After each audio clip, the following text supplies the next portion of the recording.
În secolul al XV-lea, brutalitatea unui conducător a devenit arma sa. Vlad Țepeș a moștenit un regat plin de trădare și frică. Pe fondul expansiunii otomane, sultanul Mehmed al II-lea, cuceritorul Constantinopolului, și-a îndreptat privirile spre nord.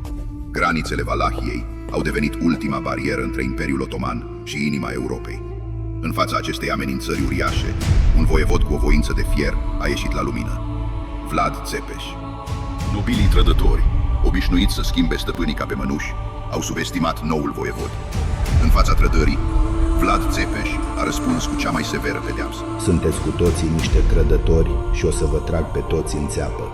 Soluția sa a fost să conducă totul cu mână de fier și o ordine absolută.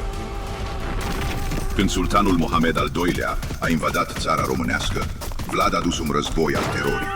A otrăvit fântâni și a lansat atacuri nocturne. Cruzimea lui l-a făcut un monstru pentru dușmanii săi. Dar oare el a fost singurul lucru care a stat între națiunea sa și anihilare? Legenda spune că Vlad este nemuritor. Tu ce crezi? Știai că există și alte metode pe care Vlad le-a folosit împotriva dușmanilor? Apasă pe follow pentru a afla din următoarele curiozități istorice.